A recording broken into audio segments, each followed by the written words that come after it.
theyeshiva.net. Okay, we are up to Yutes Amud Beis. Let's recall our discussion here and move on. Yutes Amud Beis. So, the Gemarah quoted a Mishnah from Maseches Eidius,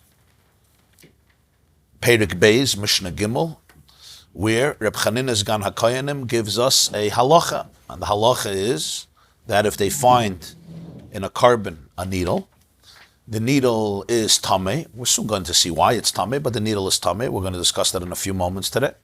The needle is tameh. That's a given. That's the premise. Says Reb Chanina, the needle is tameh, and therefore the basar is tameh. The meat is tameh because the needle was found in the meat of the carbon. This is all in the Beis Hamikdash. In the Beis Hamikdash, the meat is tameh, and if the meat is tameh, that means it has to be burnt. You can't eat it. However, that's true about the meat, but the knife you don't have to worry about. You don't have to take the knife to the mikveh and cleanse it. And the hands of the kohen are also tired. Of course, the kohen himself is tired. He doesn't have to go to the mikveh. His hands are clean. The knife is clean. Only the basar is tameh, and that's only if it was in the basar. If the needle was found in the excrement, in the parish, then even the basar itself is also tired, and you don't have to see this animal as contaminated, as impure.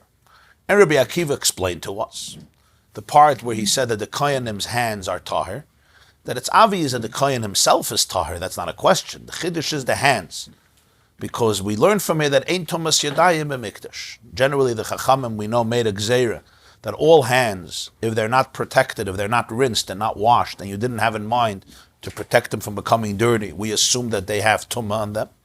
It's a rabbinic tumah. It's not a biblical tumah, because I don't know that I touched tumah, but it's a rabbinic level of tumah, which was caused as a result of the uncleanliness that a hand is accustomed to, because yadayim askani is saying, because we move them around a lot, and they passel truma because they're considered a sheni, and a sheni could passel truma. They don't passel chulin, but they passel truma, and they're metame what they come in contact with and make it a shlishi. If it's truma, that's a problem, or even if it's a liquid, the liquid becomes a rishon. And as a result of that, in this case, you would think for sure the hands are tameh. Why? Because they touched the needle, which is tameh, or they touched the basar, which is tameh, because the kohen is cutting the sakin, cutting the meat with the sakin with the knife. Nonetheless, we say the yadayim are not tameh. And the reason is because ein tumas yadayim b'mikdash, and Rabbi Akiva says zachinu, it's a schus, meaning it's a great benefit, a great schus in the sense of it's a great benefit, it's a great revach, it's a great profit, it's a great toiva, it's a good thing, it's a great takana. It helped a lot that the chachamim did not do tumbas yadayim in the Beis Hamikdash. That means even if my hands are not washed, they were not rinsed, even though I washed them in the morning, because the kohen had to wash his hands when he came into the Beis Hamikdash in the kier, but later, 6 hours later, 8 hours later, he could be Mesiach Das. I also wash my hands in the morning. But if I didn't conscientiously focus on the purity of my hands, it's called Hesach Hadas. I have to wash my hands again.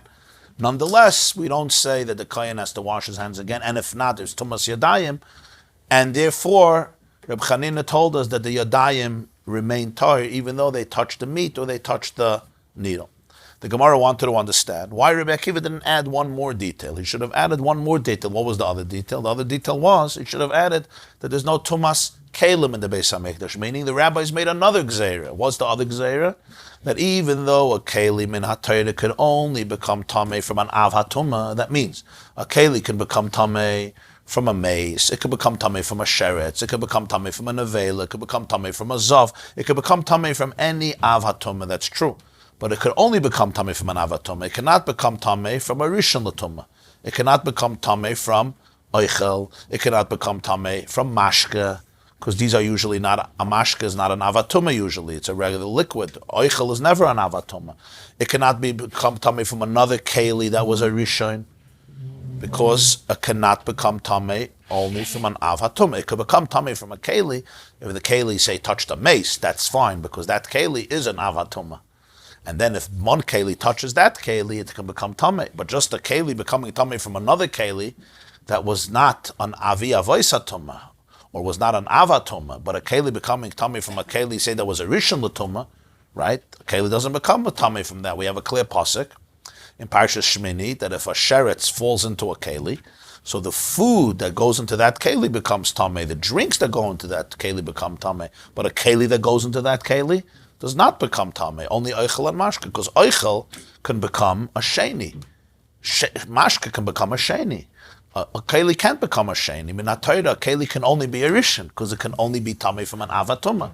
The same is true a person. A person is like a keli. A person cannot become tamei only from an avatuma. We're talking here midayraisa. Nonetheless, the Rabbanan changed this, and the Rabbanan said that a liquid that's tamei will make a keli tamei. The liquid is only a rishon, because the liquid is not an avatoma, it will still make the keli a sheni. Even more than that, even if the liquid is a sheni, the Chachamim say all liquid becomes like a rishon, so it always makes the keli a sheni. L'may nafkamin, if I put truma into that keli, that truma becomes disqualified to eat. I have to burn it, I can't eat it anymore. So if a kohen takes his tomatoes and vegetables and bread and he puts it into a keli, and that keli touched liquid that was tameh, that liquid, say, fell into a keli that touched a sheretz, so that liquid is a sheni. Right? And now that liquid, you pour into my keli. I have milk, and you pour that milk into my keli. So this keli, really, nothing should have happened to it, because what happened? It just touched a sheni of chulin, which is liquid. Nonetheless, the Chachamim said that this liquid makes the keli tameh, and now the keli becomes a sheni, because it touched liquid, which becomes a rishon according to the Rabbanon. So now I have a keli that's tameh, and if I put truma into this keli, what happens? The keli passes the truma, because the keli is a sheni, and the truma is sensitive to be a sheni, because this is truma, and therefore the truma becomes possible. So it's a very serious halacha, that if mashke tameh is in contact with a keli, this keli always becomes tameh, and it's the gather of a sheni, which means it can't be metame another keli, because it's a sheni, but it could be metame truma. If it touches chulin, nothing will happen, because a sheni will not make a shlishi by chulin, according to most opinions, besides Rabbi Akiva. But if it touches truma, it becomes a shlishi. If so, the Gemarah says Rabbi Akiva should have added one more thing. This is not true in the Beis HaMikdash. Because if it was true in the Beis HaMikdash, then the knife that the kohen used to cut the meat, we would think would become tameh. Why? Because we're assuming that there was some liquid on the meat of the animal, perhaps the water that was rinsing. Not the blood. The blood was asked yesterday, so I realized that the blood is not an issue, because we learned it before, and we're going to learn later that the only blood that's called water blood that becomes tameh and transfers tameh, it says al haaretz tishpechenu kamayim.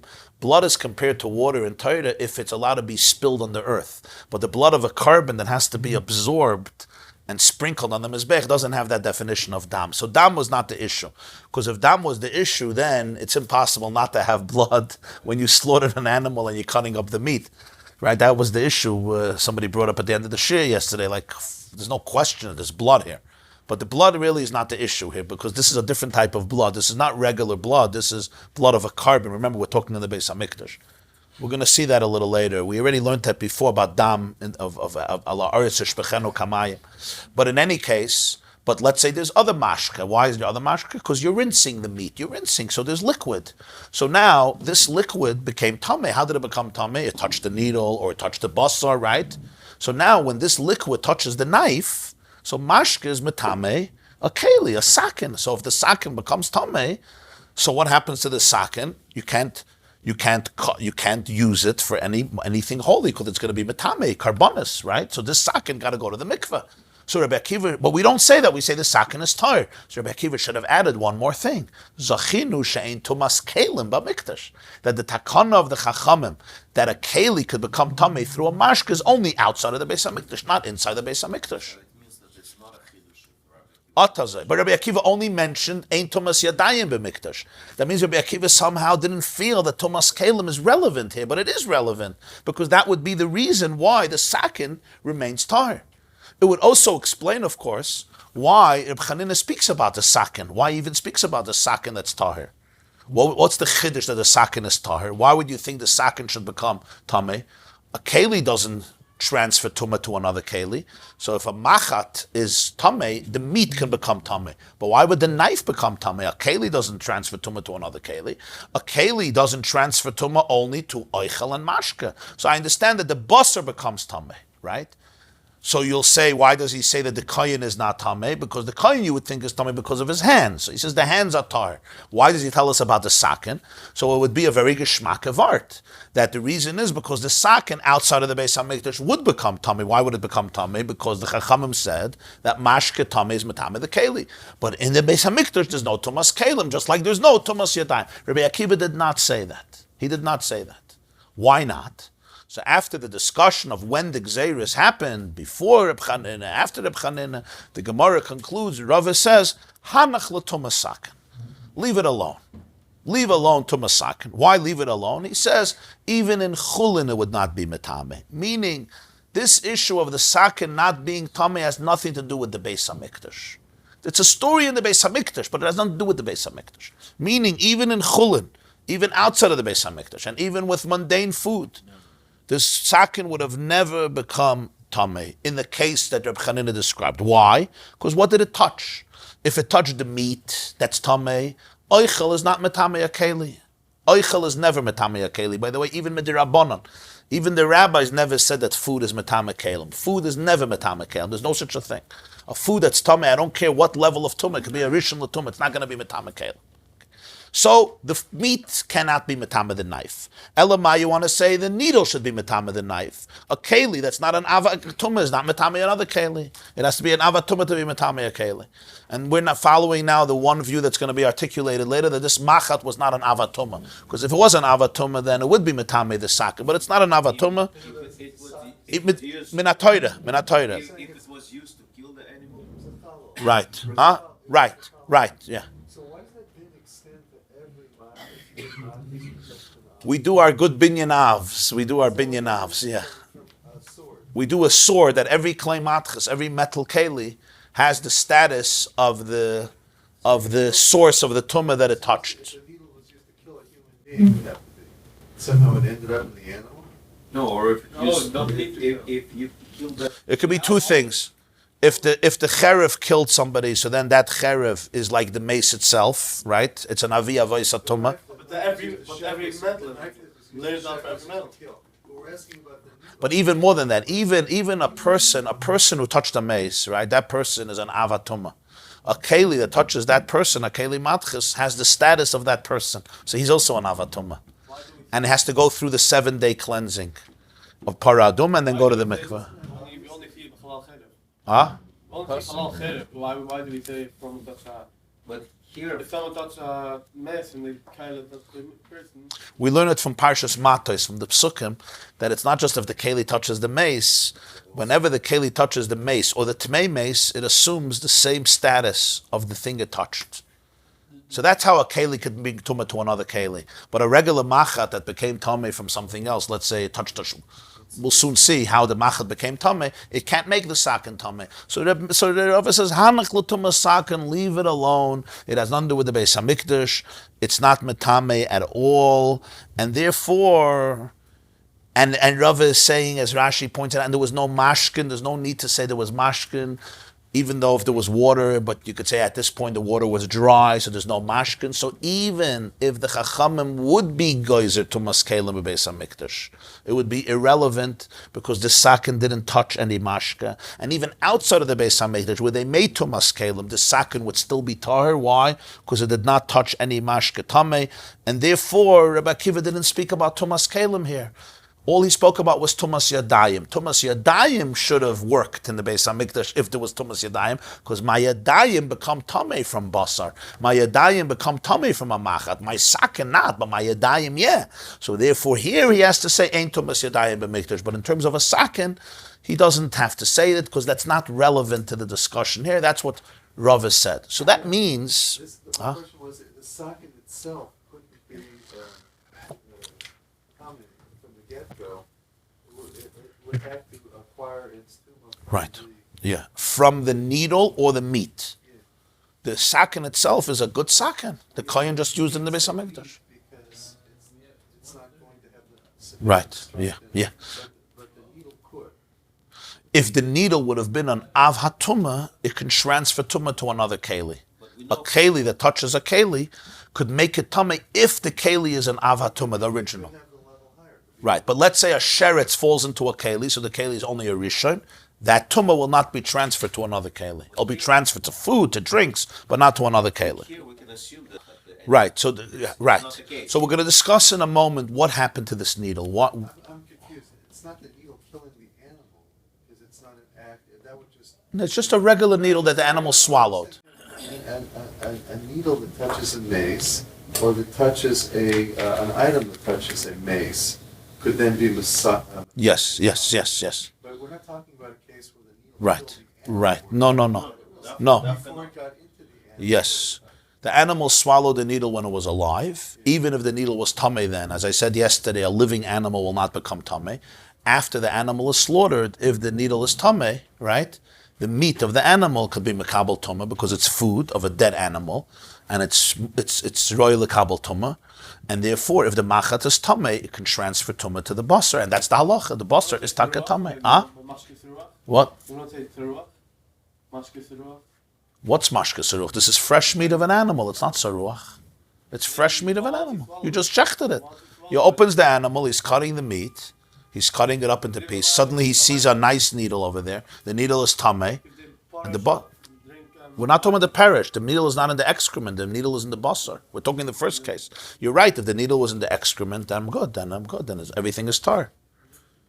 The excrement is garbage. You're not eating the excrement. You're not burning it on the mizbeach. We're talking about the basar. If it was in the basar, now you want to know why the excrement will not be metame the basar. We'll get to that in a moment. Okay. So this is this is how Rava explained to us the answer of the Gemarah. Now, what this really means is that initially the Gemarah assumed that there was mashka, and then in the maskana the Gemarah assumes that there was no mashka. In the beginning of the question, the Gemarah assumed that there was liquid, and therefore the sakin is tamei, it's a tumas kelim, and you have to say ein tumas kelim b'mikdash. At the end, the Gemarah assumes there's no liquid, so you don't need the ein tumas kelim b'mikdash because it's irrelevant to tumas kelim. Because even if there is tumas kelim b'mikdash, right, it would still wouldn't be tamei because there's no mashka tamei here. It's just meat and a machat. Or conversely, even outside of the Beis HaMikdash, it would be tar. Why? Because there's no mashka here. So you don't need the tumas kelim b'mikdash. So in the beginning, you have to say the Gemarah assumed there was mashka, and at the end, you have to assume that the Gemarah is saying that there was no mashka. The interesting thing is, this seems to be the key issue, and the Gemarah doesn't mention that. The Pnei Yeshua says, ha'ikeh chasim and ha'sefer. I think the Rosh Yosef also mentions it. The main point of the question and the answer is not even mentioned. That in the question you assume there is liquid, in the answer you assume there's no liquid. Rashi says in the answer that what? He says leka mashkin. That you have to say that there was no mashka, right? And Elam Arav we learned yesterday. Leka mashkin. There's no mashka. So since there's no mashka, so therefore even though the Chacham already made a gzeira on Kalim, they made a gzeira because Rabbi Akiva came after the day that they made a gzeira on Kalim. Rabbi Akiva lived after the time when they were on the attic of Hananiah ben Chizkiah and they made the 18 decrees. Nonetheless, Rabbi Akiva doesn't mention it because it's not relevant here. Why is it not relevant? Because there's no mashkan. The Pnei Yeshua says that initially the Gemarah thought that everything here has to do with karbonos. In other words, that the whole scenario is revolving around the Beis HaMikdash. In other words, he's trying to tell us something unique about the Beis HaMikdash. That's what he's trying to do. That's what the Gemarah thought. He's telling us a story that relates only to the Beis HaMikdash, not outside of the Beis HaMikdash. That's the Gemarah's wavelength. If that's what the Gemarah's wavelength is so any detail Reb Chanina spoke about is relevant to the Beis HaMikdash. So when he said the hands are tar, what does he mean? In the Beis HaMikdash, the hands are tar. Why? Because ein tumas yadayim b'mikdash. When he said the knife is tar, why would he say the knife is tar? In the Beis HaMikdash, the knife is tar. Why is the knife tar in the Beis HaMikdash? Outside of the Beis HaMikdash, it wouldn't be tar. Why is it tar in the Beis HaMikdash? Why? Because ein tumas kelim b'mikdash. In other words, that was the Gemarah's Havana, that it's all about the Beis HaMikdash, and therefore it's about tumas yadayim and it's about tumas kelim that are unique in the Beis HaMikdash, that they don't exist in the Beis HaMikdash. Outside of the Beis HaMikdash, everything would change. The yadayim would be tamei, and the sakin would be tamei. The yadayim would be tamei because there's tumas yadayim, and the sakin would be tamei because there is tumas kelim. That was the Gemarah's initial understanding, that it's all about the Beis HaMikdash. That's why Rava uses the words hanach l'tumas sakin da'afilu b'chulin nami lametame. Rava says you don't have to do that. Reb Chanina is talking about the Beis HaMikdash, but a lot of it can be outside of the Beis HaMikdash also. The idea that the yadayim are tahar, that's only in the Beis HaMikdash. The idea that the sakin is tahar, that's not a din in the Beis HaMikdash. It's even b'chul hanami. In other words, you don't have to stick to the Beis HaMikdash. So it's a very geschmack of art because this means the Gemarah is saying what it wants to say. In other words, if you're talking about the Beis HaMikdash, then I have to assume that there's liquid. Because if there's liquid, it would be a chiddush. Then in the Beis HaMikdash, the kelim are not tamei. Because outside of the Beis HaMikdash, they would be tamei. Why? Because they touched liquid. So Rabbi says, no, hanach l'tumah sakin dafilu b'chulin nami loy metame. You don't need to say that Chanina was talking a scenario where everything fits in only to the Beis HaMikdash. Part of it could be about Beis HaMikdash. Part of it could be about Chulin also. The part that the Yadayim are tahar, that tak only works in the Beis HaMikdash. The part that the Sakin is tahar, that could be outside of the Beis HaMikdash also. You don't have to change the story and put in a story that there was liquid, which will make it all work in the Beis HaMikdash. That's what the Pnei Yeshua says. In other words, we are manipulating the story a little bit. We're adding a detail. There was a needle, there was a person, there was a knife, and there was liquid, which will make it very nice. That the sakin is tar only because it's in the Beis HaMikdash, there's no tumas kela. So Rava says there's really no need for this. That part could be even outside of the Beis HaMikdash. The sakin is tar, you know why? Because there was no mashke. Because a sakin doesn't get tummy from basar. Because a sakin doesn't get tummy from a macha. That's it. You don't have to kvetch that every detail should be in the Beis HaMikdash. But Mele, you don't have to kvetch that there was mashke. Why was there no mashke? Either they didn't rinse it yet, or maybe they rinsed it and they dried it up already. Whatever. You don't have to put in that there was liquid, even though it's very natural there should be liquid. It's not like a crazy chiddush that there's liquid, because when you shecht an animal and you're cutting it, you want to rinse it because you want to clean up the animal. Right. So at some point there's going to be water. That's not a question. But you don't have to put that into this story. So Rav is saying something very, very geschmack. So why then did Reb Chanina have to mention B'chlal a sakin? What's the chiddush of the sakin? Reb Chanina is mentioning a sakin to tell us this din gufa. In other words, he's telling us this din, that what? That when a sakin touches a machat, it does not become tamei. Ein keli, metame keli, and ein oichel metame keli. So whether it touched the bus or it touches the machat, Reb Chanina teaches us this din, that there's no din of tumah in the keli touching another keli, or the keli touching another machat. And again, we're soon going to see exactly what causes the tumah of the machat, and then we'll understand exactly what he means that the sakin is not becoming tamei from touching the keli. Now, Is also here considered oichel? Yeah. It's not raw. basar is oichel, yeah. Raw meat is oichel, even though it's still raw. Yeah. This is real oichel. This is oichel. It's meat of an animal. It's dead, so it's not a living animal. So it's makabel tumah, yeah. Some people eat raw meat. Yeah, I mean, but I'm saying even if not. That's a din. In some items. Hilchas Shabbos, when it comes to muktzah, you mean, right? When it comes to muktzah, it becomes very relevant if you eat raw food or not. Because if you have food in a freezer that's not edible, so it's real muktzah, I'm not allowed to move it on Shabbos. Right? A person has frozen steak in a freezer. They open the freezer, they want to get the ice cream. People don't realize they move away the frozen food to get the ice cream, but you're not allowed to, because that's only if it's a keli shemalachta le'isur. But something that's muktzah machmas gufay, which is raw food that's inedible. For example, raw potatoes or raw flour or raw pasta that are not edible. So these things, I mean, you could move it with your elbow or you could kick it, but to push it, move it, somebody has pretzels behind raw flour in the cabinet. They open on Shabbos, they move the flour like this to get out the pretzels. You're not allowed to do that because the flour is mamish muktzah. It's a real muktzah. And you don't say that tzarich mekayim, that if you need the place, that's only a keli shemalachte le'isur. For example, if you have a hammer, or you have a hammer on your chair or on your bed, you can remove the hammer in order to go to sleep there or to sit down on the chair. But if you have raw food, so you could kick it, you could move it, it's a halacha that a lot of people don't know. So that's where it becomes relevant. If raw meat you can eat, if you can eat the meat, then you're good, then it's not muktzah. Yes, yeah. Siman Shinches. So in any case, back to our subject. So basar is considered oichel. So initially we thought that the chiddush of sakin is mitzad ein tomas kela b'mikdash. But now we're learning, no, he's telling us the sakin to teach us one din about the sakin, and then he tells us the din of the yadayim. Now you might say, he could have just said the second din and we would know the first din. Because when he tells us that the hands of a kohen are tahir, so automatically it means that the kohen himself is tahir also. Why is the kohen not makabel tumah? The reason is because a person is not makabel tumah from oichel, and a person is not makabel tumah from a keli, right? The same thing. A keli is not metame a keli, right? And oichel is not metame a keli, and a keli is not metame an adam, and oichel is not metame an adam. The same halacha. A person is like a keli. We become tamei midei only from a av ha tumah. That's how a person and a keli become tamei. So really, the second halacha would have included the first. So the Ran tells us here, you're right, but first he tells us about the knife to tell us the first chiddush alone, that a keli is not metame a keli and oichel is not metame a keli, and then he tells us a separate chiddush that the yadayim are not tamei in the Beis Hamikdash. Says the Gemarah. Now the next question: what happened to the needle? We're talking about the hands, we're talking about the knife, we're talking about the meat. What happened to the needle? So that's the next question. Hi Machat. You see Daf Yutes Amud Beis. Daf Yutes Amud Beis. 1, 2, 3, 4, 5, 6, 7, 8, 9, 10, 11 lines from the top, 10 lines from the top. The line starts Metame Keli.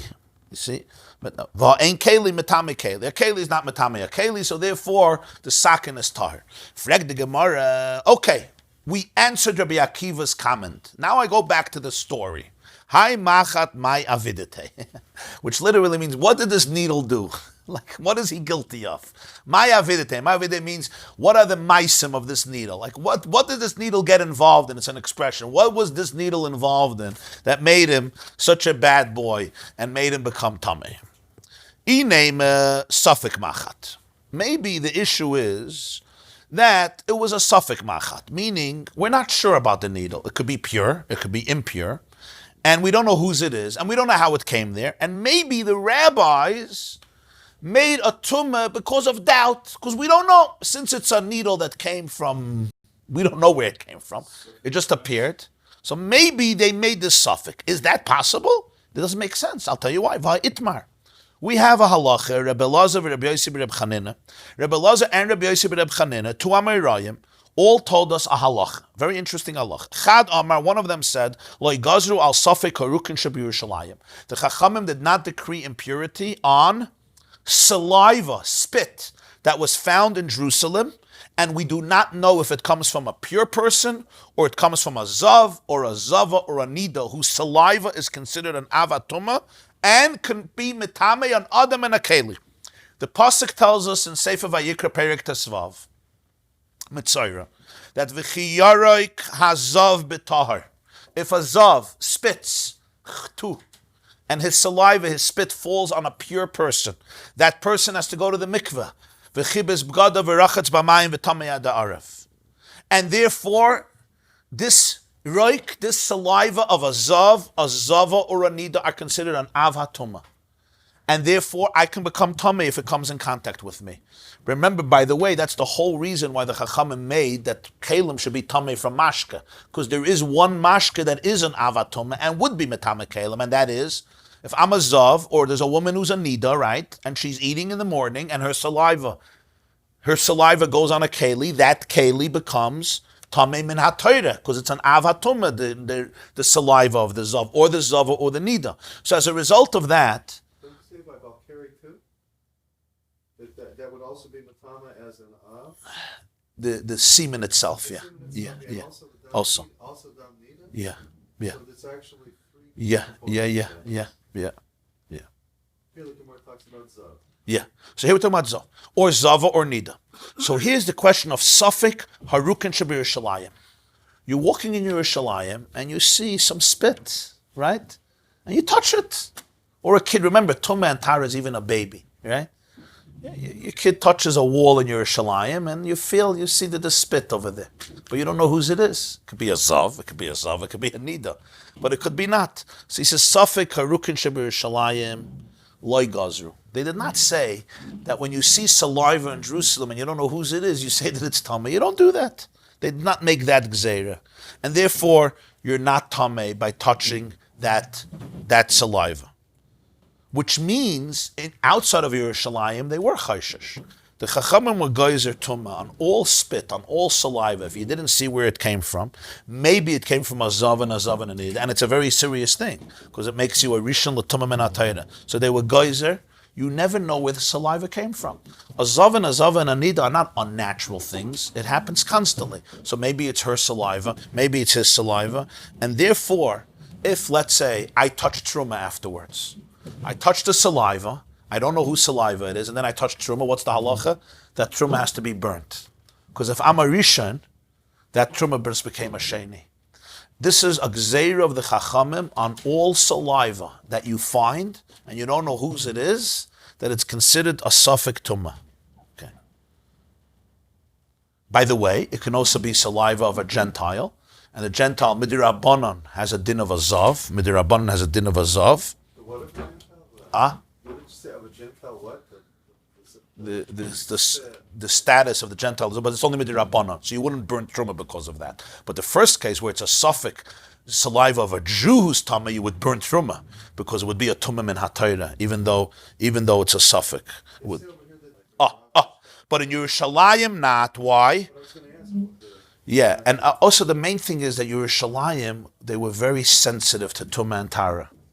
Generally, in Jerusalem, they were extremely sensitive to tumah and tara. So therefore, they were not geyser on the salivas in Yerushalayim.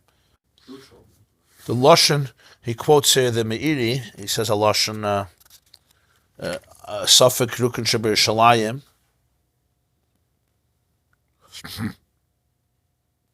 In other words, min ha-Torah, you don't have to be chayshish because you always follow the majority, right? That's the question. Is it real? Right, so it's not. So you always go achad the Rav. So min ha-Torah, it's not an issue. The question is, Dirabanan. Okay, so we'll soon see about Yerushalayim more details, but this is the first halacha, that if the saliva in Yerushalayim, we are not chaysha that it's coming from a person who's tameh, and therefore you're good if you touch it. V'chad Amar, the second Amar said, like gazru al safek ha-kelim sheb Yerushalayim. If you find a keli in Yerushalayim, again, you don't have to worry about it. Kelim outside of Yerushalayim, chachamim were geyser tumah on a suffix. Maybe the kelim are tameh. But in Yerushalayim, again, it's a place that we assumed is a place of purity. People were extremely careful to maintain purity in Yerushalayim because people came to Yerushalayim to become pure. And they didn't want, it was a place of Tara, the Koyanim lived there, they were going to the Beis HaMikdash. In other words, Yerushalayim was the portal to the Beis HaMikdash, obviously. So Yerushalayim was a place that there was a certain sensitivity that everything should be as pure as possible. Of course, there could be a tumah in Yerushalayim. It happens. But generally speaking, we don't assume tumah when there's a suffix. Other places, tumah and tara are not relevant. But Yerushalayim, this was the center of Tara. It was full of Koyanim. They had to be very Tara because they were going to the Beis HaMikdash. People who went to Yerushalayim were going to the Beis HaMikdash. So there was just this very big sensitivity that everything should remain pure. So they were not geyser on suffix saliva. They were not geyser on suffix hakelim sheb Yerushalayim. If this is the case, if you find a needle in the carbon in the Beis HaMikdash and you don't know if it's tar or tameh, what do you say about this needle? Tar or tameh? Tar. If Yerushalayim, they weren't geyser. For sure, the Beis HaMikdash, they weren't geyser. So this question of Safek Machat becomes, this answer of Safek Machat becomes a wrong answer. Amar Rabbi Yehuda Amar Rav, you're right. Let me tell you what happened. Something else happened. Machat Tmei Meis. Quite a story. You lost a needle. This needle was actually a needle of a Tmei Meis, meaning it was an Avatuma. A machat of a Tmei Meis, as we learned, becomes an Avatuma like a Tmei Meis. Meaning, if I touched a mace, I'm called a Tamei Meis. I became Tamei from a corpse, right? I have a needle. I have a needle in my pocket, I have a needle in my hands, I have a needle in my drawer, I have a needle. That machat of a Tmei Meis has the same din like the Tmei Meis, because as we learned, Cherev Hareu Kechalol, meaning a keli that becomes Tamei from the mace, or from somebody who's Tamei from the mace, assumes the same level of Tumah as the progenitor of the Tumah.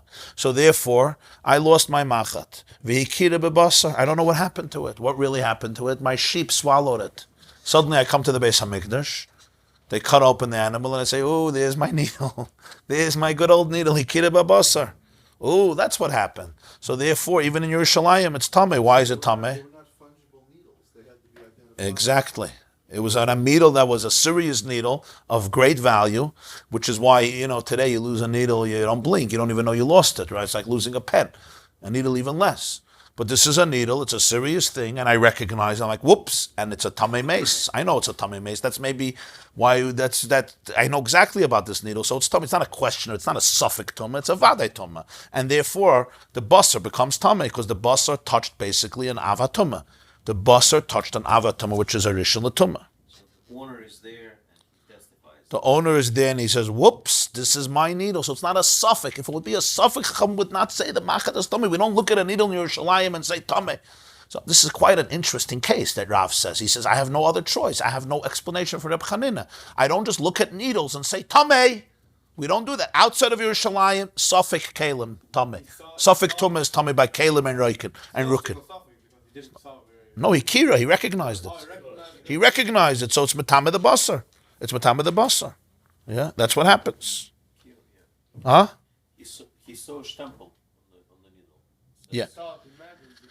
Now you're going to ask an obvious question. So why are my hands tahir? Why is the knife tahir? If the machat is an avatuma, so then it's matame yakeli, and it's matame yadayim. That's a suffix. Now it's a suffix if the second touched. No, but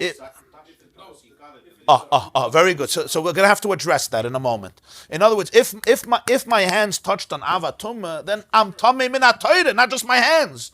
You can say ain't tumas yadayim b'mikdash. That's not tumas yadayim. This is tumas aguf. If a person touches an avatuma, he becomes tamei. That's the din. He's not touching a rishon. He's touching an av.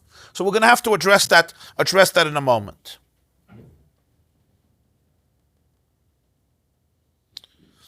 Says the Gemarah, Rabbi Yossi b'Rebav Rabbi Yossi says, no, that's not what happened. What happened was, it was not a needle that was tamei from a mace. What happened was, it's a needle that came from outside of Yerushalayim, and it's a suffix. And the Chachamim were geyser on all kalim outside of Yerushalayim, that if you don't know if they're tahir or tamei, you assume they're tamei. What do you mean it was outside of Yerushalayim? Kegoyin shahisa parah chasuma ba mechutz Yerushalayim. This cow was coming from outside of Yerushalayim, and it was chasuma. It was muzzled. Its mouth was muzzled. That means when it came into Yerushalayim, its mouth was muzzled. So we know that it didn't swallow the needle in Yerushalayim. If it may have swallowed the needle in Yerushalayim, suffix kalim in Yerushalayim is tired. But since for sure this needle was swallowed from outside of Yerushalayim, so when you're questioning this needle, it's not a question about a needle in Yerushalayim. It's a question about a needle outside of Yerushalayim. So it's a suffix keli outside of Yerushalayim, even though now it's in the Beis HaMikdash. So mele the Chachamim HaGoyzer Tumah. So therefore the machat is a inyan of tamei, but it's only a suffix tumah that the Chachamim HaGoyzer, which explains very geschmack why only the meat is tamei and not the knife and not the kayin. Why? Since the Chachamim were chayshish that the keli is maybe tamei, what level of tumah would it be? It would be not a level of avatuma. Why would it not be a level of avatuma? Pashat. How often can a keli become an avatuma? Very seldom. It has to touch a mace, or it has to touch a person who touched a mace, right? Or it has to become tamei from a mace. It has to become tamei. That's not the common tumah of a keli. It can happen. The regular tumah of a keli would be a contact with an avatuma, which makes it a rishon l'tumah. So therefore, at best, the Chachamim were geyser that a suffix keli should be a rishon. If a suffix keli is a rishon, so this needle is a rishon. So if it touches the meat becomes a sheni. But if it touches me, nothing happens. If it touches my knife, nothing happens. So Rabbi Yossi Berev Oven says that's basically what happened. It was a suffix keli that came from outside of Yerushalayim, because the needle is called a rishon l'tumah. It's matame oichel, but not adam and kelim. Okay. So we have two different opinions, which the Gemarah is going to analyze these two opinions. But before the Gemarah analyzes it, the Gemarah now takes a little detour just to figure out the two statements that Rebbe Elazar and Rabbi Yossi just said about suffix saliva in Jerusalem and suffix kalim in Jerusalem. Gufa, you just said, Rebbe Elazar and Rabbi Yossi v'Chanina chad amalei gazra al suffix arukin shebir Yerushalayim v'chad amalei gazra al suffix kalim shebir Yerushalayim. Says, I don't understand. Why do Rebbe Elazar and Rabbi Yossi teach us these halachas? Rukin tanina. and Kalim Tanina. We have a clear Mishnah for the first scenario of saliva, and we have a clear Mishnah for the second scenario of Kalim. Why are Amoraim, Rabbi Yossi, and Rabbi Lazar and Rabbi Yossi repeating a Mishnah? Rukin Tanina. We have a Mishnah about saliva. Rukin is spit, saliva. The Tanam, we have a Mishnah Maseches Shkalim, the beginning of chapter 8. Kol harukin an amtzayim b'Yerushalayim tahirin chutz mishal shuka elyon. All saliva that is found in Yerushalayim is assumed to be pure, not from a zav and a nida. Besides the saliva in the upper market of Jerusalem. Why the upper market of Jerusalem? Generally, this was a place where Talmudic people would hang out. They knew that in Yerushalayim, everybody wanted to be tar. So they made like a little neighborhood. If you're tameh, this is where you hang out. This is where you go. So over there, if you find saliva, it's going to be tameh, even if it's a suffix. But other parts of Yerushalayim, it's not going to be tameh. So since you have a clear Mishnah, why do you need Rabbi Lazar and Rabbi Yossi to say this? So the Gemara says, no, they're telling us a big chiddush. Afal gav des chazik zav. Even though we know that a Zav walked by here. I'm walking in Yerushalayim, yeah? And 5 minutes ago, or 10 minutes ago, or an hour ago, you said, oh, did you meet your friend? You saw Yankel? Yeah, I saw Yankel. Was he? He came to Yerushalayim. He has a Ziva. So he walked by here. And now there's saliva on this street. You could say, oh, we know for sure that a Zav walked by. So you can assume that the saliva would be tamei, because this is like a din of outside of Yerushalayim. That's the chiddush that you don't know from the Mishnah. That even though we know that a zav walked by this street, and then you find saliva on this street, as long as you don't know for sure that it came from this zav, you say that it's tar. From the Mishnah, there's no proof. The Mishnah says that the saliva in Yerushalayim is tar. Perhaps if there's no proof that there was a zav around. But if there's proof that there was a zav around, right? You went to a shul in Yerushalayim and you saw a zav, and then there's saliva in that shul, maybe over there. You don't say this halacha. That's the chiddush of the Amoira, that Safek Harukin Sheb'Yerushalayim is tart, even if Huchsak zav. What about the second case? Kalim. Also Tanina. We have a Tanan, a Mishnah in Shkalim, Perek Ches. Kala Kalim and Imtzayim B'Yerushalayim Derech Yerida Lebeis Atfilah Tmeyin. All Kalim that you find in Yerushalayim on the path that descends to a mikveh is always assumed to be tameh. Why? Pashat. Why are the kalim there? Why do you find kalim on the steps or on the ramp or on the path that's going down to a mikveh? Because somebody is trying to be metayr them. What do we learn from this Mishnah? Hada alma. If the kalim are not on the path going down to the mikveh, tahirin, they would be tired. So you have a clear Mishnah that kalim in Yerushalayim are tired, even if you have a suffix. Only if they find them on the path going down to the mikveh, then you say that the kalim are tameh. And we understand why. Because then you can assume the kalim to be tameh. That's why somebody was taking them to the mikveh. You don't have to take kalim to the mikveh if they are tahir. But what do we see from this Mishnah? That other places in Yerushalayim, you don't say suffix kalim are tameh. So why do you need an amayra to tell you this halach? I just want to clarify the way the mikvahs were built then is they had an entrance, one path, and they had an exit from another path. The tmeim would use one path going down, and the tahirim would not use the same path to come back up. They would use another path to go back up. And there was a reason for this, because they didn't want the tmeim should come in contact with the tahirim, which could be a serious problem. I go out of the mikveh, right? I have my kalim, and then I bump into this tamei mace, and boom. So therefore, they made this arrangement. Now, this doesn't necessarily mean that there was a path going down to the mikveh, but the point is, every mikveh had to be a cavity, a cistern, some boir. So that's why we call it yorid. And going out of the mikveh is called oila. It doesn't mean necessarily, it could be you went straight, but it was basically going into a pit and like a mikveh today. I'm just saying, when it says yorid, it doesn't necessarily mean that you had to come down on a slope. Maybe yes, but lav dafke could be, it was a straight road. It's just when you're coming out of the mikveh, going to the mikveh is called yerida, going out of the mikveh is called aliyah, because a mikveh is basically a pit in the ground. So there were two pathways. So he says, if you find the kalim, derech yerida, over there you say the kalim are tameh, but everywhere else there would be tar. So you have a clear Mishnah. So the Gemara says, no. Ula tamech. Really? You're following this reasoning? Ema sefer. Look at the end of that Mishnah. Derech aliyah. If you find the kalim on the path going out of the mikveh, tahirin. The kalim are pure. For sure, because they probably were in the mikveh already. No, what do you learn from this part of the Mishnah? Hada alma tmein. Anywhere else in Yerushalayim would be tameh. So if you're using this Mishnah itself, you're going to be stuck, because this Mishnah is giving you a contradictory message. The first half of the Mishnah is basically implying that kelim anywhere are tahor, besides if you find them on the path descending to the mikveh. The second half of the Mishnah is basically implying that kelim everywhere are tameh, unless you find them on the path ascending from the mikveh. So how do we deal with this? From this Mishnah, we would be in limbo. We would not know the din of Safek Kelim Yerushalayim. So we need the Amoirayim to explain the Mishnah. Elo, Reisha, Dafka. The beginning of the Mishnah is Dafka, is precise. That what?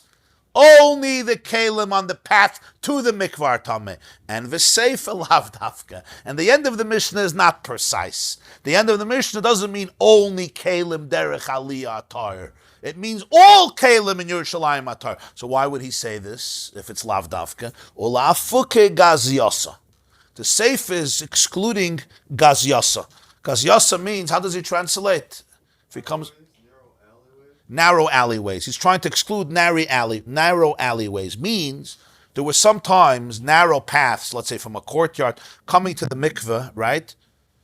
Which may be not the regular path coming down, not the regular path coming up. It's just narrow alleyways that may be close to coming down to the mikveh and leaving the mikveh. So a person could come to the mikveh that way and could leave the mikveh that way. So what happens if you find kelim over there? If you find kelim over there, they're tameh. Why are they tameh? Because since the kelim that were there were certainly once tameh, and they were brought there to be brought to the mikveh, that's why they're there. So therefore, you don't know if they fell here before mikveh or after mikveh. Because it's not the path going down, the path going up. The path going down, if you find a keli there, it's for sure there before it went to the mikveh, so it's tameh. Path going out of the mikveh, it's for sure there after you left the mikveh, because nobody went there before they went to the mikveh, so it's after, so it's tahor. What about a path, another path where, people have a shortcut and they go in, they go out. They're not using the regular pathways. Like from your house, you have a little shortcut. Now I find a keli that I'm not sure the way in, the way out. So what do? So I say for sure this keli was tameh at some point. That's why I went to the mikveh. But I have a suffix. Is it on the way in or on the way out? So I leave it according to the last chazakah that I know, right? Cheskes kama. In other words, it was tameh at some point. I have no proof that it ever changed status. If it's on the way up from the mikveh, then I have proof that it changed status. But I don't have proof now because this path is used for both. So what's the halacha?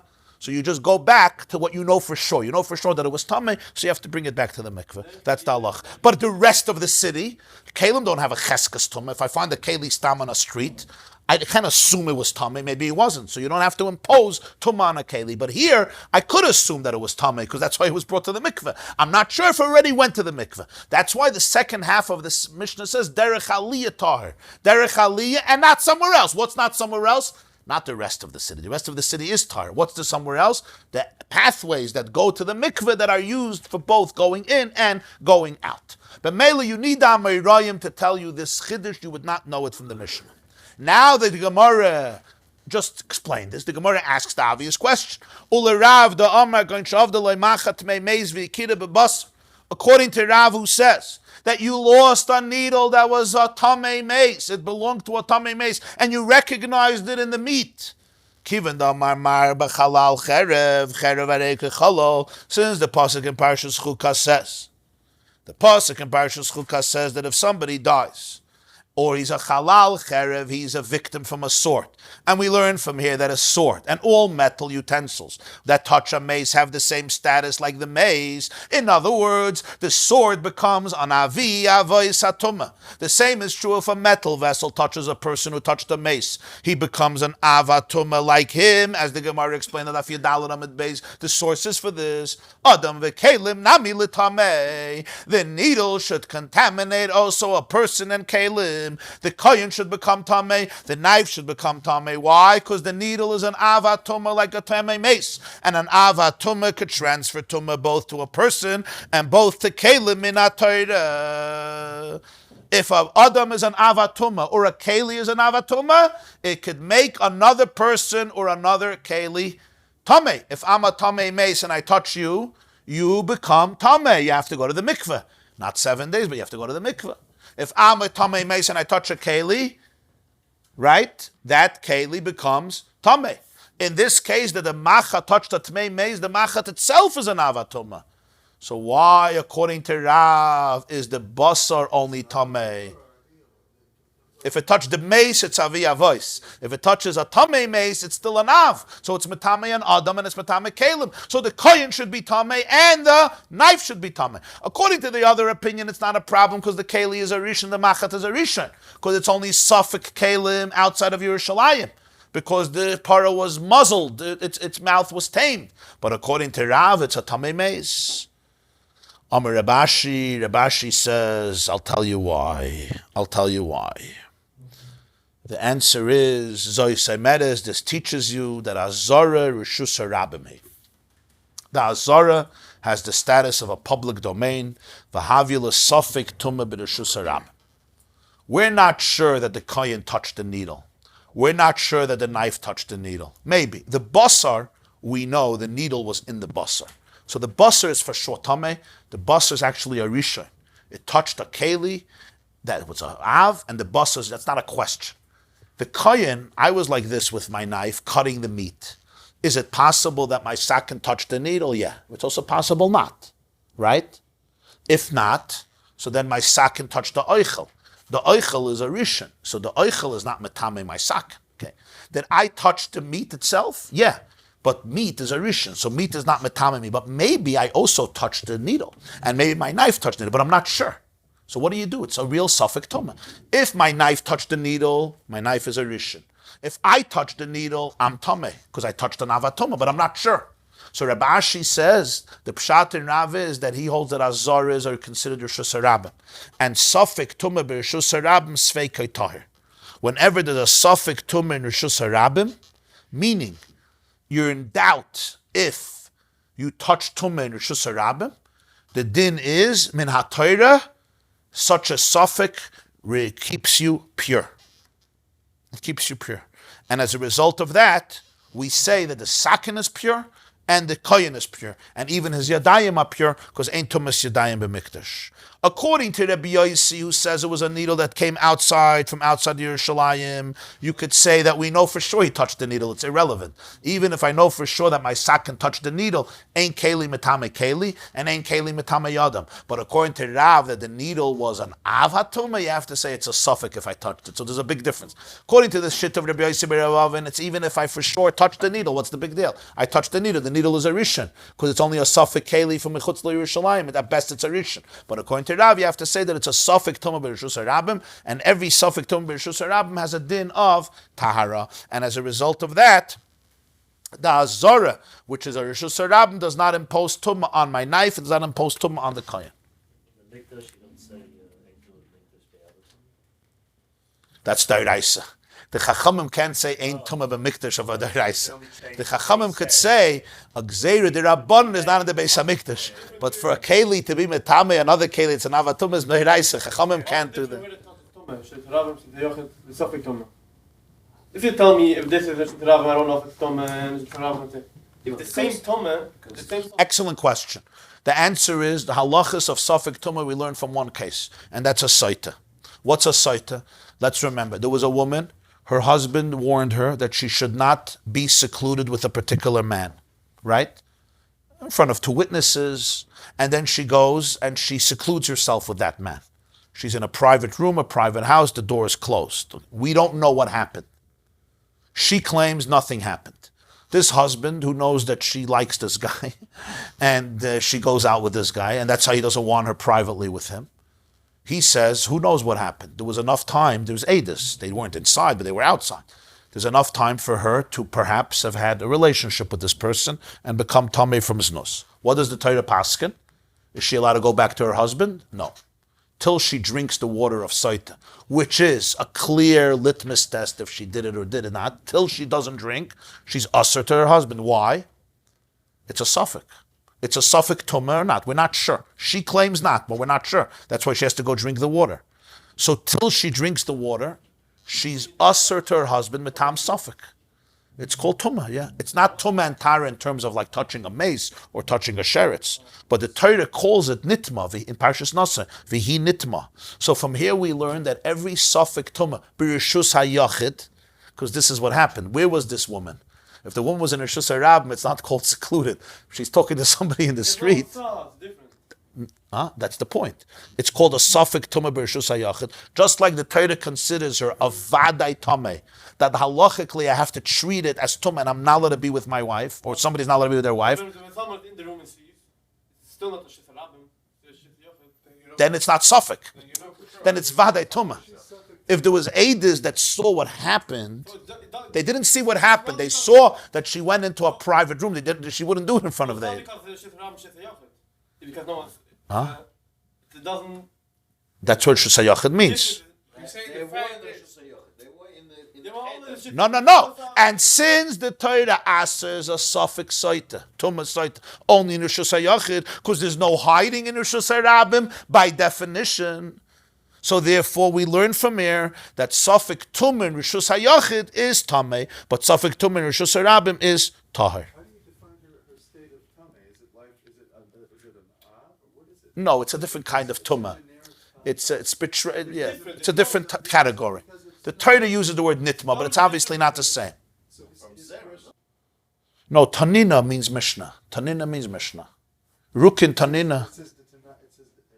No, Rukin Chanina. We already learned the Mishnah about Rukin. And why? Is the Tanan? Isn't that redundant? Why wouldn't it just say Tanan? No, because he's first asking a question. Rukin, we learned already. Where? Yeah. I just want to say a very interesting halacha that we learned from this. Who's there by the saita? Two people. She and a guy, right? Two people. The person that he told her not to be with, and of course the woman. So from here we learn that a safek tumah that is created in a place where there's two people is called safek tumah b'rishus hayachid. But what happens if there's three people or more? If there's three people in the place where the suffix happened, it's considered a rishus harabim even if it happened in a home. Because the whole source is sight, and over there's only two people. In other words, it's not about where it is. Sometimes it's about where it is, but even if it's in a rishus hayachid, if there's three people or more in a private courtyard, who's present, so from there... That'll make more sense. That's true, yeah. That's what we learn from here. So, since in the Azar... Before it didn't make sense, because if there's no possibility it should be in a Shifriyah, Rabbi. Right, the definition of stira is only, stira means hiding. You don't hide in Rishus HaRabim. It can only be in Rishus HaYachid. But we also learn from here that it has to be two people or less. And over there, the Savadim. What about the Azara? The Azara has a gedder of Rishus HaRabim. What do we mean it's a gedder of Rishus HaRabim? It's a place that's designated for everybody. The Azara doesn't belong to, there's no owner to the Azara. It's a place where Rabbim are supposed to be, and it's a place of Rabbim. So by the way, even if it's a time when nobody's in the Azara, let's say there's only two people in the Azara. I mean, it's not a very common thing, but let's say theoretically, it's still considered a Rishus HaRabim, because it's a place of the Rabbim, and therefore, since the needle is in a Rishus HaRabim, and I'm a Kohen, and I touch the needle, but I'm not sure I touched the needle. It's called Safek Tumah. I'm like, what should I do? And the halach is Safek Tumah b'Rishus HaRabim is tar, and therefore the Chanina says you're good to go. This is all Safek D'Oraisa. Yeah. It's so different, the same as a din in Yechud. Is that, in other words, you're learning? Yeah.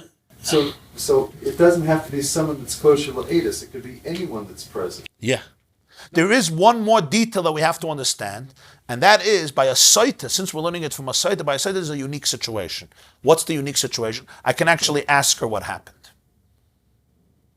You can go over. She may deny it, but she has the das that you can go over to her and ask her what happened. In other words, you can discuss with her if she became tameh or she didn't become tameh. From here, we learned that when you say suffix tumah b'rishus hayachid is tameh, it's only if it's a suffix in something that you can ask it. Have you become tameh or not? Which means a person, say, is in a rishus hayachid and there's a dead mouse and I trip and I'm not sure that I touched the sheretz or not. I have to go tonight to the Beis Hamikdash. Do I have to go to the mikveh? I have to eat truma. I'm going to a truma party tonight with my kohen. He's making sheva brachas. Do I have to go to the mikveh or not? So we say like this. A person, there's das. You can ask him, did you touch it or not touch it, right? So in this case, he doesn't know if he touched it. So then you say, Safek Tam B'Rishus HaYachid. What if the Safek is in something that you can't ask? You can't ask. It's not like a saita. Then the halach is, even in Rishus HaYachid is tahir. Even in Rishus HaYachid is tahir. That's what the Gemarah is going to say. Let's finish this piece. So the Gemarah says like this. If this would have happened in Rishus HaYachid, not in the Beis HaMikdash, it would have been tummy, right? I don't understand. Mikdahai macha, this needle, dover shein by das l'shalu. How are you going to ask questions to a needle? A needle doesn't have das. You can't ask questions to a needle. You can't ask the knife, did you touch the needle or did you not touch the needle? It doesn't work that way. It's ein by das l'shalu. V'chol dover shein by das l'shalu. Anything that there's no das in it, to ask, to be questioned, bein b'rshus haram, bein b'rshus hayachid, sveikoi, tar. Because the only reason suffix tameh is from saita. But a saita has das, to ask. So therefore, if it's a knife is a daimim, it's lifeless, you can't ask it. So the knife should be tar. Sveikai tar, bein b'rshus hayachid, bein b'rshus harabim. Since the sakin would be tar even in rshus hayachid, why does Rabbi Ashi say from here we learn that Masada is rshus harabim? It's irrelevant. Even if it was rshus hayachid, according to Rav, it would not be tameh because ein by das. There is a suffix. I don't know if the sakin touched the needle. Yeah.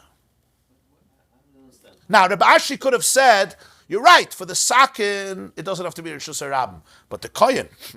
The kohen also may have touched the machat. So for the kohen who has das l'shol, you have to say that it's a reshus harab, because if it would have been a reshus hayachid, the kohen would be tameh. But the Gemarah is going to give a much better answer, that even for the sakin it applies. Why? It says, "Mishum dahav safek tuma ba b'dei. The sakin didn't touch the machat on its own. The kohen is holding the sakin. So it's a safek tumah that's coming through the action of a person. Rabbi Yochanan safek tuma ba b'dei adam, Nishalin Allah afilu bekeli amunach agabekarka kedover sheyesh b'das l'shara. Rabbi Yochanan says that a suffix tumah that happened through the action of a person, so then it's like the person has to ask in Bezdin if there's a tzad fatara, because it's tameh misafik, like something that has das to ask a question. Even if the suffix happened with a keli that's on the karka. In other words, the person wasn't dealing with the thing that's pure where the suffix is, only with the tumah. The halacha is the same way, because the suffix is if the tumah happened through the maisa of a person. Since the question here is if the needle touched the knife, so Rabbi Ashi says it has to be a reshus haram, because if it was a reshus hayachid, the sakin would be tameh. Why would the sakin be tameh? Because the question is not if the sakin touched the machat stam, it's if the sakin touched the machat through ma'isa ha'adam. Since it would be my son, the person you can ask. So therefore, you have to say that it was a reshus harab. It would be reshus hayachid, it would be tameh. That's what Rabbi Yochanan said. So Mela, we understand why Rabbi Ashi said it. Let's just see Rashi, and we'll finish with this. Okay? Let's learn the Rashi. Even a suffix, the rifle will be short. By the way, why that soil makes a difference? Because even if we can ask her, it's still surfeit. So what? So she can answer. The answer is irrelevant. We're not gonna. She's not gonna lie. She's But gonna die. she's lying by definition. She's saving her life. It's not what she answers. She's denying it. She's saying no. Just the fact that It means the fact that you can ask makes you tameh. because by Timmy you could also say the same thing. It's a little bit quantum mechanics. No, it is. You're not tameh. You're suffix tumah reshus hayachid. You're not tameh. Reshus harabim, you're b'chlal not tameh. Reshus hayachid, you're not tameh. The truth is she's. In other words, there's a shera, a dead mouse, right near a keli, right? In reshus hayachid, yeah, the keli is tameh. You would say it's tameh. You say no, because you can't speak to anybody. You can't speak to the sherets. You can't speak to the keli. So it's a fascinating thing. Because it's a suffix tumah and there's no potentiality of awareness, it's not called tumah. There's no awareness, there's no observer to it, there's no potential testimony. Here by the Saita, she may say no, but it has to be das. Das doesn't mean you know the answer. But das means because there is an ability of perception of the tumah, because you could have perceived to become tumah, that's what makes you tumah. How can you say Chaim? So quite an interesting halach. You wouldn't say that. You'd say that. Aim by das. There has to be das. How can you say Chaim? Even though now I don't know. I'm holding a knife. I don't know what I did. I have das. But I don't know. But since I have das and you can ask me, you can investigate. There's a possibility of perception. Therefore I could become tameh. If there wouldn't be a possibility of perception, the tumah is not registered. It didn't happen. The Torah says you're not tameh, even in reshus hayachid. In reshus harabim, safek, even if there's das, I'm tired, unless it's vada. How can you say Chaim if you read that? In other words, if you don't know that there was tumah, there's no tumah. That's the strict- It's fascinating. That's the quantum mechanics. Yeah, that's why I said a quantum. If you don't know there was tumah, there's no tumah. Midat Torah. What do you mean? But maybe it's tumah. Isn't tumah a fact? No.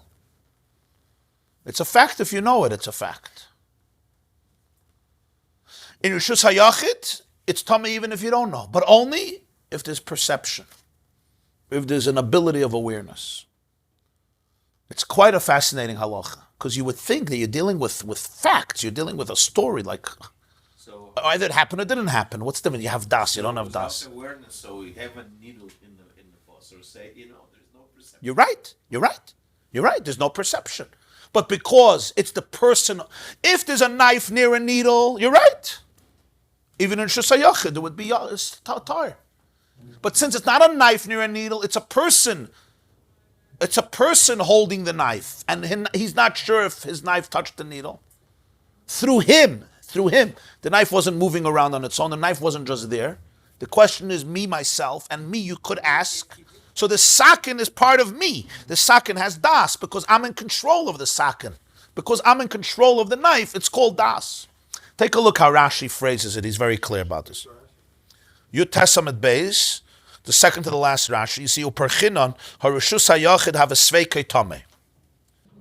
I'm sorry, the Rashi before. Azar Rishus HaRabim hi, L'tumah, V'adam v'sakin, Safek, Nagu b'machat zeh, Safek loy Nagu, V'havel Safek tum b'Rishus HaRabim, the sveikei tar. Uperchinon, Harishus HaYachid have a sveikei tameh, Hadavar she'ein by das l'shol hu asakin.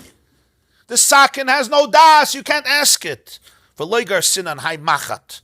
We're not talking about don't be good as the macha doesn't have das. Ela michde davar she'ein by das l'shalhu. V'igar sinan le hachim efarshinan michde hay edes the macha davar she'ein by das l'shalhu. Hasakin v'chol mi she'ein by das l'shal you metahir it. The chol safek tumim is soite gamrinan. Every suffix tumah you learn from Saita. Ma Saita Rishus HaYachid vala suffix tmeya.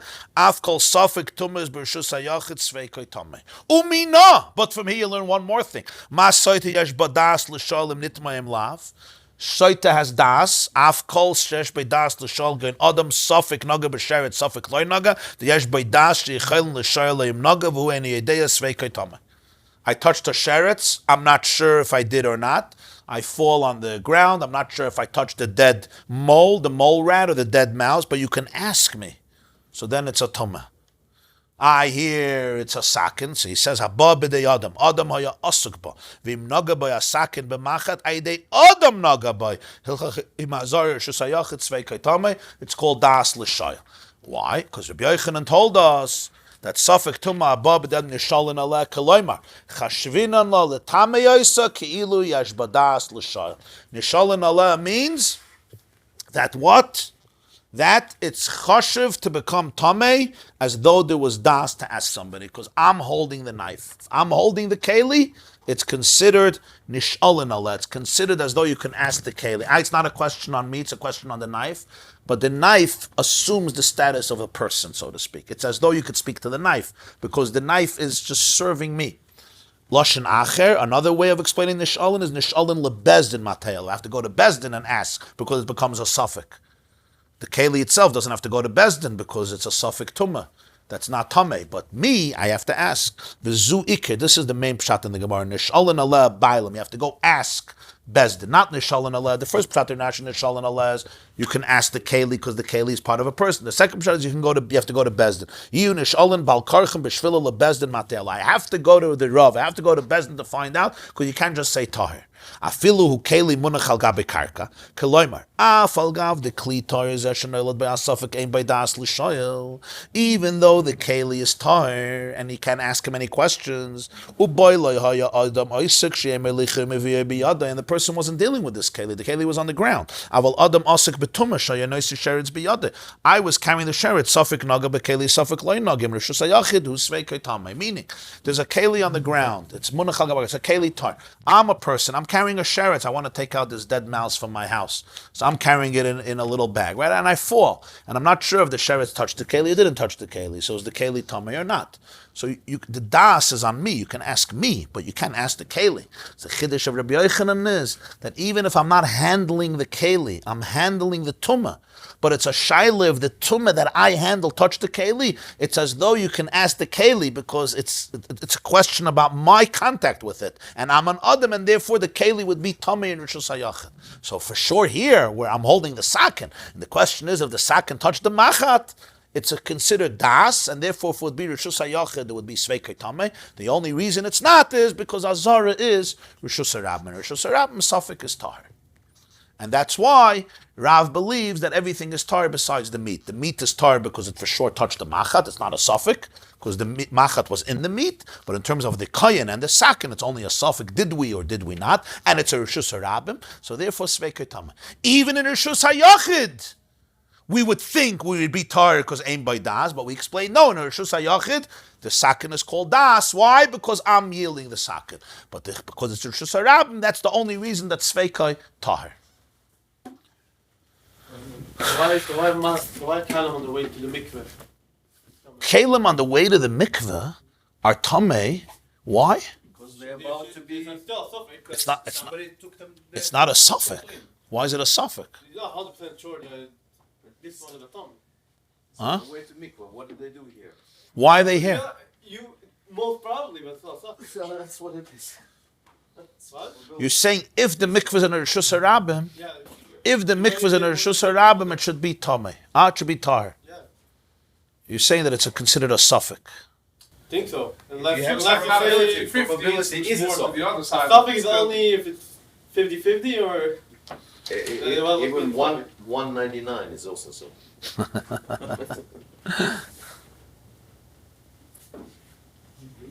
No shame on that, right? Right. There's no shear Monday. No, if there's Look at the mikveh, the Meshulot, excavated. We'll resume on Tuesday, Bli Neder. way in and one out. Right. Yes. So what's the By the Shiluach. Huh? Yeah, it wasn't open, but they excavated. They said they found two roads. 2 roads, one in up and to one out. Rabbi. One going down, one going out. One going in, one going out. That's what we learned here. What? Yeah. Something wasn't open when I. And also we have the Shuk HaElya, the higher market in Yerushalayim. There's what's called the lower market, the higher market. The higher market, that's where the Tmeim would congregate. I went there. I saw it. That was like the main mikveh they used before they went to the Harabais. Yes. I think so, yeah. The Rashi, Uperchinon, yeah. Rashi's fixing the girsa. Look inside. Uperchinon, Rashi, Uperchinon, you Testament base. Uperchinon, they ask, Harishus Hara, Yachid, have a Sveikei Tameh. Hadavar Shein by Ladas L'Shal, Hu Asakin.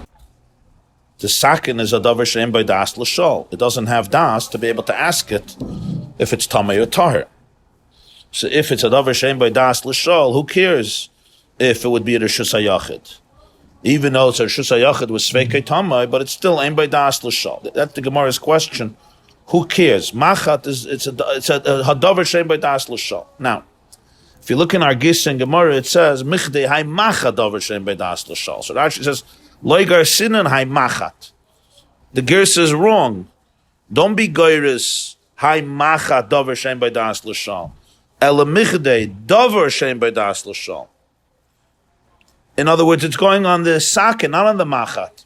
Rashi is telling you that the gersa that we have in the Gemarah is wrong. The Gemarah is not saying the needle is something that aim by das l'shal. What's important is that the sakin is davar shein by das l'shal. That's what Rashi is telling us. Because the needle is the source of tumah. We're not talking about the needle, we're talking about the knife. Not the needle is a source of tumah, and the source of tumah ain't by das l'shal. The point is, that which receives tumah is ain't by das l'shal. By a saita, who becomes tameh? The saita. And the saita yesh by das l'shal. So from here we learn that something that's makabel tumah has to be something that yesh by das l'shal. So it's not the needle, it's the sakin. That's what he says. Elamichdei dover shein by das l'shal. The sakin, not the machat. V'igar sinan le. And Rashi says, if you want to be goyris machat, because that's what's printed in many Gemaras, hachim ifrashin, you have to type the Gemara like this. Michdei, hai edas the machat, dover shein by das l'shal hu asakin. Rashi's saying like this. You have to touch the Gemarah like this. That it's still going on the socket. Rashi says you have to say, you understand that the davar she'ein by das is going on the socket, not on the machat. So he said, if you want to be goydus,